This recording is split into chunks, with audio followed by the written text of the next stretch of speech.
여러분 살면서 이런 순간을 경험해 본 적 있으신가요? 누군가와 심하게 다투고 나서 그 밤 내내 잠을 이루지 못한 채 이불 속에서 그 말 한마디, 그 표정 하나를 계속해서 되새기는 그 순간 말입니다. 억울하고 화나고 상처받은 마음이 쉽게 가라앉지 않아서 결국 뒤척이다 아침을 맞이하는 그 밤.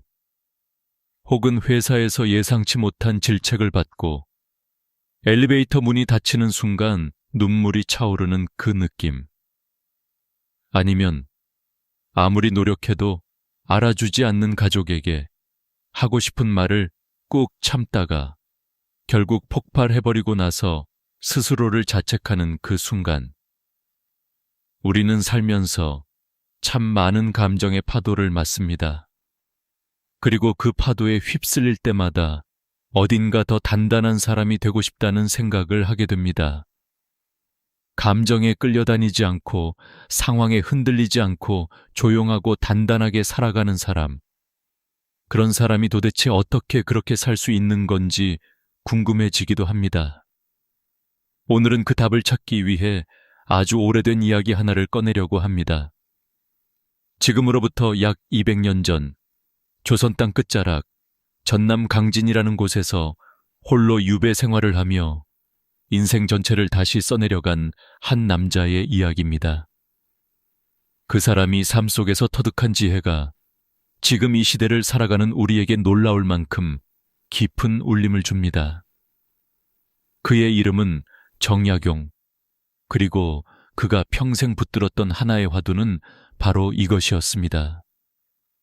마음을 어떻게 다스릴 것인가? 정약용이라는 이름을 들으면 많은 분들이 조선시대의 대학자, 실학의 집대성자, 목민심서와 경세유표의 저자 같은 수식어를 먼저 떠올리실 겁니다. 물론 그는 그런 위대한 학자였습니다. 하지만 오늘 이 시간 저는 학자 정약용이 아닌 인간 정약용의 이야기를 하고 싶습니다. 찬란했던 삶이 하루아침에 무너지고 사랑하는 가족과 생이별하며 아무도 알아주지 않는 외딴 유배지에서 홀로 18년을 버텨낸 한 사람. 그가 그 긴 세월 동안 무엇을 잃었고 무엇을 얻었으며 어떤 방식으로 자신의 마음을 지켜냈는지. 그 이야기를 들어보시면 지금 여러분이 일상 속에서 겪는 감정의 무게가 조금 다르게 느껴지실 수 있을 것입니다. 정약용은 1762년 지금의 경기도 남양주에서 태어났습니다. 당시로서는 드물게 어린 시절부터 탁월한 재능을 드러냈고 22살에 성균관에 입학해 정조 임금의 눈에 들었습니다. 정조는 정약용을 각별히 아꼈습니다. 단순히 공부 잘하는 신하가 아니라 실제 세상의 문제를 해결할 수 있는 실용적인 지식인으로서 그를 신뢰했습니다. 수원 화성을 설계하고 건축하는 과정에 참여했고 거중기라는 기계를 직접 고안해 무거운 돌을 보다 쉽게 옮길 수 있게 했습니다. 그가 설계에 참여한 한강 배다리는 정조의 행차를 가능하게 했고 조정에서 그의 이름은 날로 빛났습니다. 그러나 그 빛은 오래가지 않았습니다. 1800년 정약용의 든든한 후원자였던 정조 임금이 갑작스럽게 세상을 떠났습니다. 그 순간부터 정약용의 인생은 전혀 다른 방향으로 흘러가기 시작했습니다. 정치적으로 반대 세력이었던 노론 벽파는 오랫동안 정약용 일가를 눈엣가시로 여기고 있었습니다. 그들이 천주교와 연루되어 있다는 혐의가 제기되었고 신유박해라 불리는 대대적인 천주교 탄압이 시작되면서 정약용의 집안은 철저하게 무너졌습니다. 그의 형 정약종은 처형되었습니다. 또 다른 형 정약전은 흑산도로 유배를 떠났습니다. 그리고 정약용 자신은 전남 강진으로 유배를 명받았습니다. 1801년 그의 나이 40살이었습니다. 아내와 아이들은 고향 집에 남겨두고 그는 홀몸으로 길을 떠나야 했습니다. 그 이후 그가 유배에서 풀려난 것은 1818년, 그러니까 무려 18년이 지난 뒤였습니다. 한번 생각해 보시겠습니까? 40살에 시작된 유배 생활이 58살에 끝났습니다. 우리가 말하는 인생에서 가장 활발하게 무언가를 이루고 싶은 시기, 가족과 함께 살아가야 할 시기, 사회 속에서 자신의 존재를 확인받고 싶은 시기를 그는 강진이라는 낯선 땅에서 혼자 보냈습니다. 처음 유배지에 도착했을 때 고을 사람들은 그를 천주교도로 낙인 찍힌 역적으로 여기며 아무도 가까이 하려 하지 않았습니다. 묵을 곳조차 구하기 어려워 처음에는 주막한 귀퉁이에 기거해야 했습니다. 이 상황에서 보통 사람이라면 어떻게 반응했을까요? 분노, 억울함, 절망, 자기연민. 이 감정들이 차례로 밀려오는 것은 너무나 당연한 일입니다. 실제로 정약용도 처음에는 몹시 힘들었을 것입니다. 그가 유배 초기에 가족에게 보낸 편지들을 보면 그리움과 슬픔이 고스란히 배어 있습니다. 어린 자녀들이 보고 싶고 아내가 걱정되고 자신이 이렇게 무너져 내리는 것에 대한 착잡함이 묻어납니다. 그러나 그는 거기서 멈추지 않았습니다. 아니, 정확히 말하면 그는 그 감정들과 함께 살아가면서 그 감정에 지배당하지 않는 방법을 서서히 익혀갔습니다.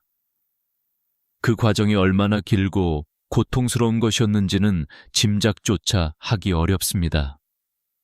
하지만 그가 그 세월 속에서 터득한 것, 그것이 오늘 우리가 이야기할 무심이라는 개념의 핵심입니다. 무심, 한자로 쓰면 없을 무에 마음심, 마음이 없다는 뜻입니다. 처음 이 말을 들으면 많은 분들이 무관심이나 냉담함 혹은 어떤 체념 같은 것을 떠올리실 수 있습니다. 하지만 정약용이 말하는 무심은 그런 것이 아닙니다.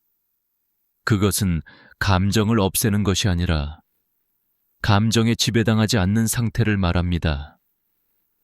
마음이 움직이지 않으면서 그 움직임에 끌려가지 않는 것, 느끼되 그 느낌이 자신의 판단과 행동을 통째로 삼켜버리도록 내버려 두지 않는 것. 이것은 감정을 억누르는 것과 전혀 다릅니다. 억누름은 내면에서 감정이 끓어오르는데 겉으로만 참는 것입니다. 그리고 그렇게 억눌린 감정은 언젠가 반드시 더 큰 방식으로 터져 나옵니다. 정약용이 말한 무심은 그런 억압이 아니라 감정과 자신 사이에 아주 작지만 결정적인 거리를 두는 능력입니다. 그 거리가 생겼을 때 비로소 사람은 감정의 노예가 아닌 감정의 주인이 될 수 있습니다. 강진에서의 18년, 그 시간은 정약용에게 이 능력을 강제로 단련시키는 시간이었는지 모릅니다. 원하든 원하지 않든 그는 매일매일 자신의 감정을 마주해야 했습니다. 억울하게 유배당한 것에 대한 분노, 아무것도 해줄 수 없는 가족에 대한 미안함, 자신의 인생이 이렇게 흘러가는 것에 대한 슬픔, 이 감정들은 하루에도 수십 번 그를 찾아왔을 것입니다. 그런데 그는 그 감정들을 어떻게 했을까요? 그는 그것들을 글로 쏟아냈습니다. 편지를 쓰고 시를 쓰고 책을 썼습니다. 유배 기간 동안 그가 저술한 책이 무려 500여 권에 달한다고 전해집니다. 하루 평균으로 따지면 상상하기 어려운 양입니다. 그렇다고 그것이 단순한 다작이었던 것은 아닙니다. 그 글들 하나하나에는 현실을 직시하고 백성의 삶을 걱정하며 어떻게 하면 세상이 더 나아질 수 있는가를 고민한 그의 진심이 담겨 있습니다. 이것이 무심의 실천이었습니다. 감정을 느끼되 그 감정에 모든 에너지를 빼앗기지 않는 것. 억울하지만 억울함 속에 매몰되지 않는 것. 그리움이 있지만 그리움이 삶을 마비시키도록 두지 않는 것. 대신 그 에너지를 무언가 의미 있는 것을 만드는 데 쏟아붓는 것. 그것이 그가 18년을 버텨낼 수 있었던 방식이었습니다.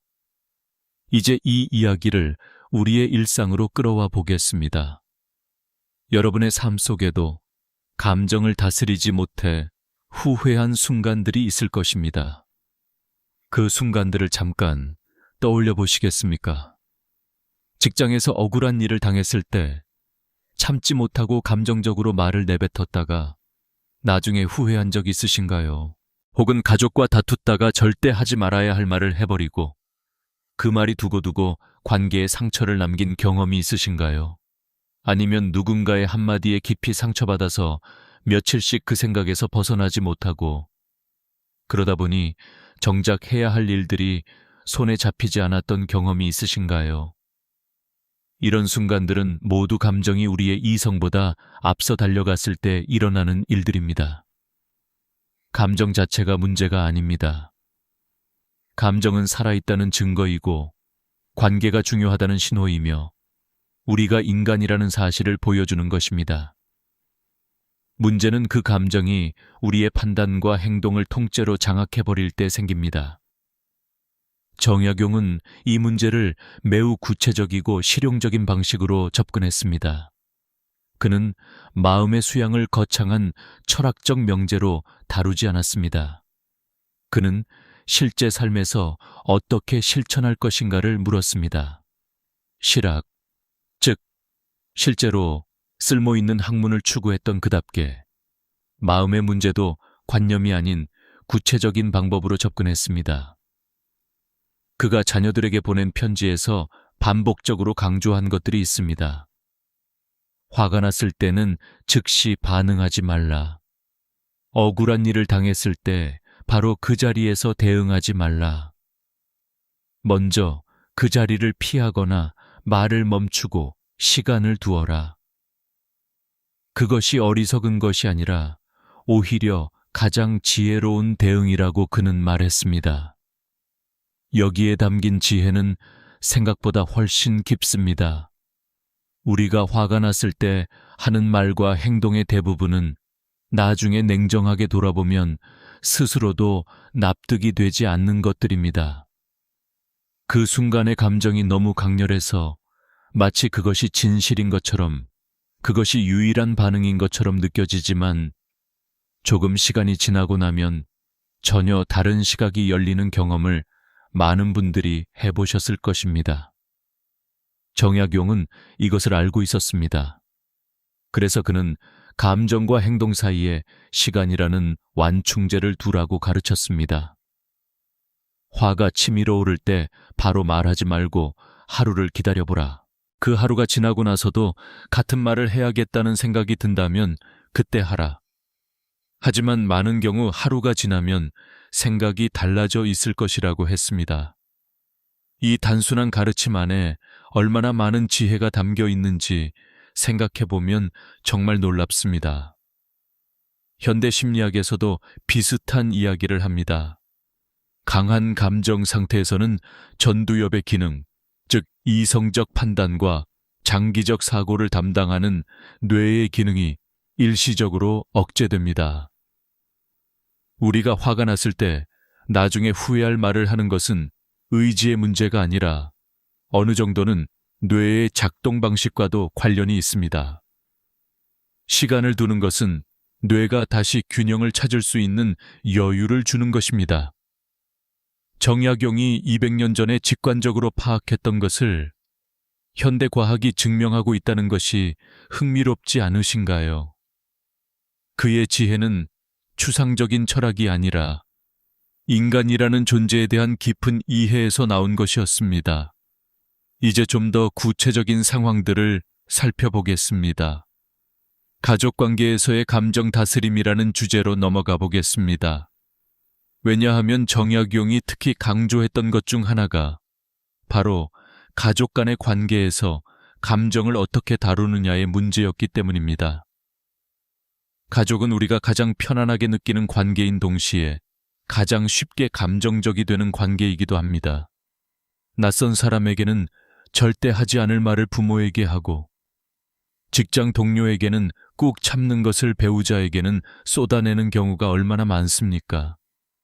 가깝기 때문에 방어막을 내리게 되고, 방어막이 없으니 감정이 그대로 나가버리는 것입니다. 그런데 이것이 반복되면 어떻게 될까요? 가장 중요한 관계에 가장 많은 상처가 쌓이는 역설이 생깁니다. 그래서 정약용은 가까운 사람일수록 더 신중하게 말해야 한다고 했습니다. 가깝다는 것이 함부로 해도 된다는 뜻이 아니라 오히려 더 소중히 여겨야 한다는 뜻이어야 한다고. 그는 유배지에서 두 아들에게 보내는 편지에서 이런 이야기를 했습니다. 형제끼리 다투지 말라. 가난하고 어렵기 때문에 서로 의지해야 할 때인데 그 시간을 다툼으로 보내면 나중에 반드시 후회한다. 형이 아우에게 화를 낼 때 그 화가 정당하더라도 일단 멈추어라.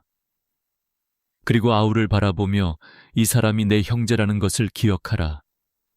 그 순간 마음이 달라질 것이라고. 이것이 무심의 실천입니다. 화가 나는 감정이 없어지는 것이 아닙니다. 화가 났지만 그 화가 자신이 중요하게 여기는 것, 즉 가족이라는 관계보다 더 크게 자리를 차지하도록 내버려 두지 않는 것. 감정과 가치 사이에서 무엇이 더 중요한지를 잊지 않는 것. 그것이 무심입니다. 이것은 약함이 아닙니다. 오히려 엄청난 내면의 힘이 필요한 일입니다. 화가 난 상태에서 멈추는 것, 억울한 상태에서 한 발 물러서는 것, 이것은 자신을 이기는 일입니다. 그리고 자신을 이기는 것이야말로 가장 어려운 싸움이라는 것은 동서고금을 막론하고 지혜로운 사람들이 공통적으로 이야기해온 것입니다. 정약용의 유배 생활로 다시 돌아가 보겠습니다. 그가 강진에서의 첫 몇 년을 어떻게 보냈는지를 이해하면 무심이라는 개념이 더욱 선명하게 와닿습니다.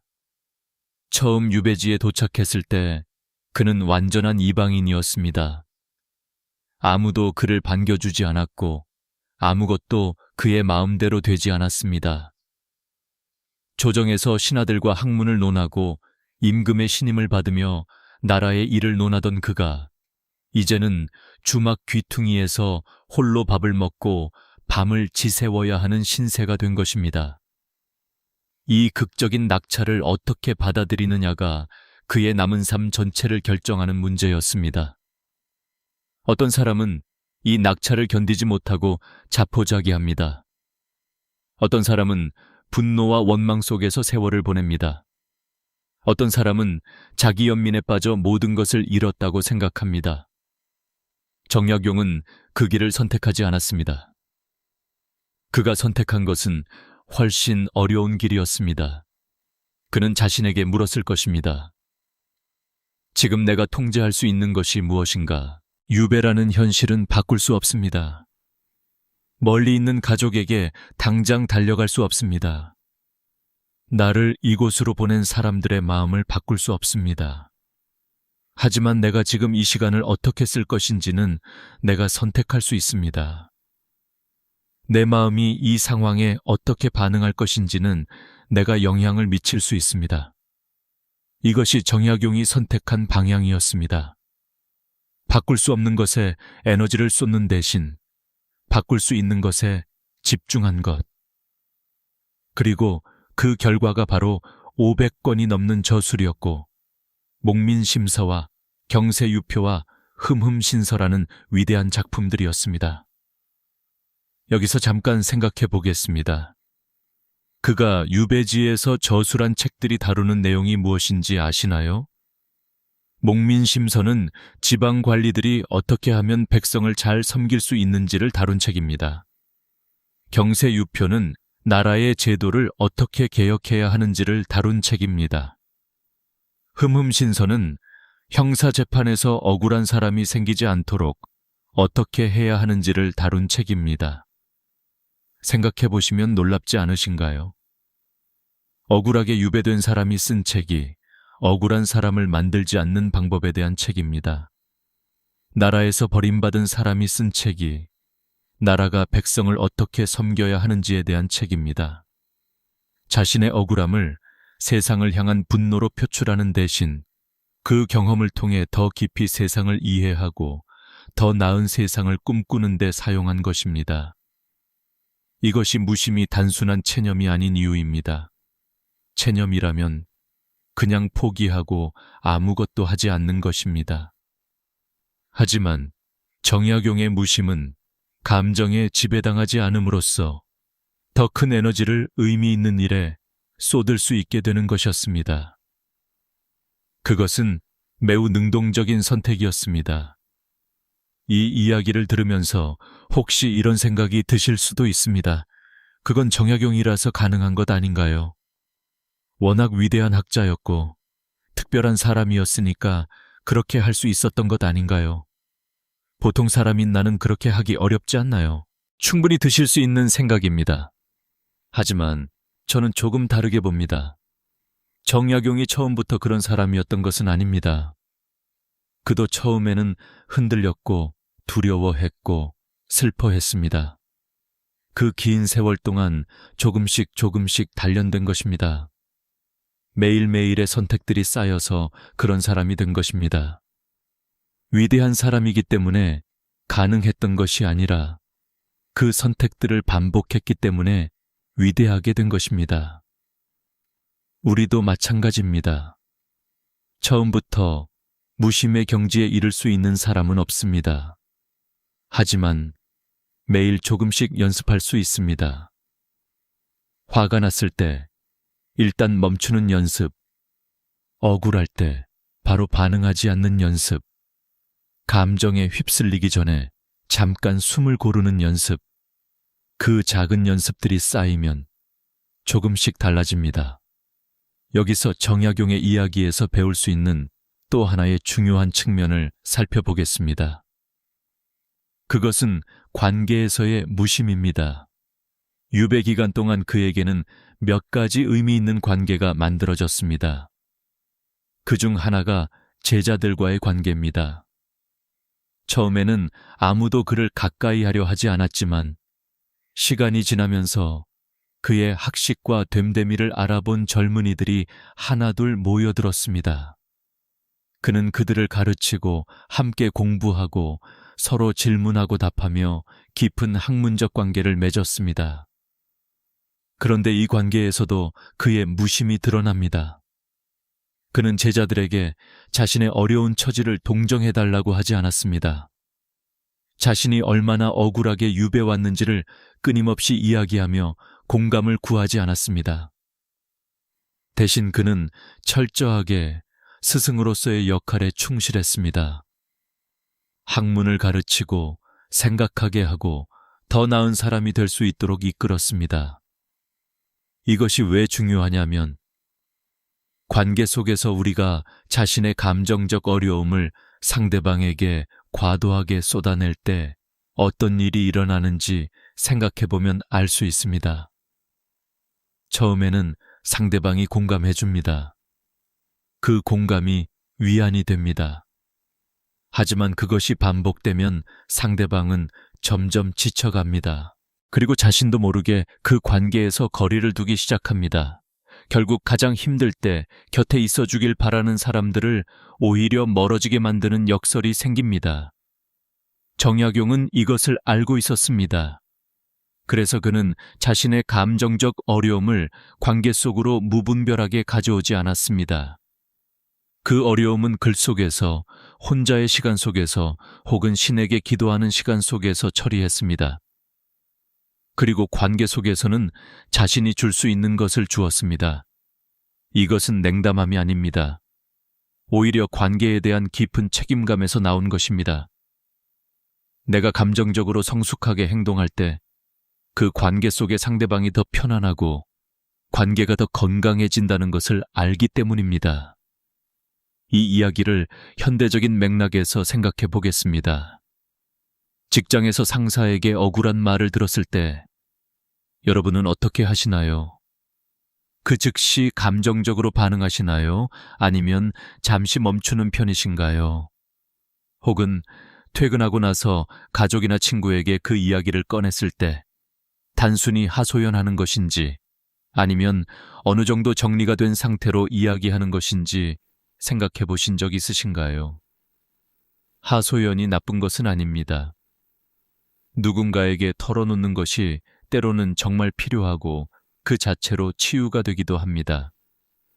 문제는 그것이 습관이 되어버릴 때입니다. 매일 같은 불만을 같은 사람에게 계속 쏟아낼 때, 그렇게 되면 자신도 그 감정의 늪에서 빠져나오지 못하게 되고 상대방도 점점 지쳐가게 됩니다. 정약용식의 접근은 이렇습니다.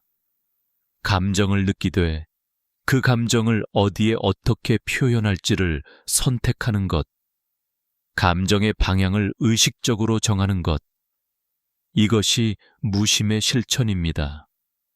예를 들어 직장에서 억울한 일이 있었을 때 집에 돌아와서 그 이야기를 꺼내기 전에 잠깐 스스로에게 물어보는 연습을 해볼 수 있습니다. 나는 지금 이 이야기를 함으로써 무엇을 원하는가? 단순히 이해받고 싶은 것인가? 아니면 해결책이 필요한 것인가? 아니면 그냥 위로가 필요한 것인가? 그것을 명확하게 하고 나서 이야기를 꺼내면 상대방도 더 잘 도울 수 있고 대화도 더 건설적으로 흘러갈 가능성이 높습니다. 이것이 사소하게 보일 수 있지만 사실 이런 작은 습관들이 관계의 질을 천천히 하지만 분명하게 바꿔놓습니다. 이제 무심의 또 다른 차원을 이야기해 보겠습니다. 그것은 자신에 대한 무심입니다. 우리는 종종 자신에게 가장 엄격한 비판자가 됩니다. 남들이 뭐라고 하기도 전에 스스로를 먼저 몰아습니다. 그 프레젠테이션 망쳤어. 그때 그렇게 말하지 말걸. 왜 그때 그 기회를 잡지 못했을까? 나는 왜 이 모양인가?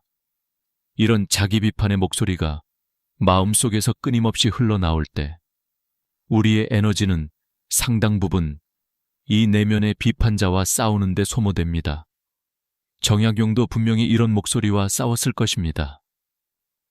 더 조심했더라면, 더 영리하게 처신했더라면, 형들을 말렸더라면 하는 생각들.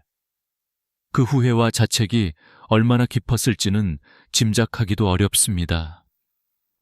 하지만 그는 그 자책 속에 머물지 않았습니다. 그가 선택한 것은 자신에 대한 무심이었습니다. 이미 일어난 일은 일어난 것입니다. 그것에 대해 끝없이 후회하는 것은 현재를 망치는 일일 뿐입니다. 지금 내가 할 수 있는 것, 지금 내가 가진 것, 지금 이 순간 의미 있게 보낼 수 있는 방법, 그것에 집중하는 것이 그의 선택이었습니다. 자신에 대한 무심이란 자신을 사랑하지 않는다는 것이 아닙니다. 오히려 자신을 과도하게 채찍질하지 않는다는 것입니다. 실수했을 때 그것을 직면하되 그 실수가 자신의 전부인 것처럼 취급하지 않는 것. 어제의 내가 부족했다면 오늘의 내가 조금 더 나아지면 되는 것. 그 단순하지만 따뜻한 자기 수용이 사실 정신적 강인함의 토대입니다. 많은 사람들이 자신에게 가혹할수록 더 발전한다고 생각합니다. 하지만 실제로는 그 반대인 경우가 많습니다. 끝없는 자기 비판은 우리를 더 나은 사람으로 만들기보다 오히려 에너지를 고갈시키고 의욕을 꺾어버립니다. 정약용이 유배지에서 오히려 가장 생산적인 시간을 보낼 수 있었던 것은 자신의 처지를 끝없이 자책하는 대신 현재 할 수 있는 것에 집중했기 때문입니다. 이것은 무기력한 체념도 아니고 무책임한 자기 합리화도 아닙니다. 있는 그대로의 자신을 직면하면서도 그 직면이 파괴가 아닌 성장으로 이어지도록 방향을 잡는 것입니다. 이것이 자신에 대한 무심의 의미입니다. 이제 정약용이 유배에서 돌아온 이후의 이야기를 잠깐 살펴보겠습니다. 1818년 58, 살의 나이로 강진 유배에서 풀려난 그는 고향 남양주로 돌아왔습니다. 오랜 세월이 흘렀습니다. 아내는 많이 늙어 있었고 아이들은 어른이 되어 있었습니다. 그를 알아주던 사람들 중 많은 이들이 세상을 떠났습니다. 조정에서의 복직도 이루어지지 않았습니다. 어떤 의미에서 그는 완전한 복권은 이루어지지 않은 채 말년을 보내야 했습니다. 억울함이 완전히 해소되지 않은 채로 삶을 마감해야 했습니다. 하지만 그는 그 상황에서도 무심의 자세를 잃지 않았습니다. 고향에 돌아와서도 그는 계속 글을 쓰고 후학들을 만나고 학문의 끈을 놓지 않았습니다. 억울함이나 원망보다는 자신이 남긴 것들, 자신이 기여한 것들에 더 집중했습니다. 그가 세상을 떠난 것은 1836년 75의 나이였습니다. 그리고 그가 유배지에서 쓴 수백 권의 책들은 그가 죽고 나서도 오랫동안 조선 사회에 영향을 미쳤고 오늘날까지도 한국 사상의 중요한 자산으로 남아 있습니다. 여기서 우리가 배울 수 있는 것은 무엇일까요? 삶이 반드시 우리가 원하는 방식으로 정리되지는 않는다는 것입니다. 억울한 것이 완전히 해소되지 않을 수도 있습니다. 노력한 것이 반드시 인정받지 못할 수도 있습니다. 원하는 방식으로 결론이 나지 않을 수도 있습니다. 그럼에도 불구하고 그 과정에서 어떻게 살았느냐가 결국 그 삶의 의미를 결정합니다. 정약용의 18년 유배는 비극이었습니다. 하지만 그가 그 시간을 어떻게 보냈느냐는 그것을 단순한 비극이 아닌 하나의 위대한 인간적 여정으로 만들었습니다. 결과가 아니라 과정, 성취가 아니라 태도, 환경이 아니라 선택.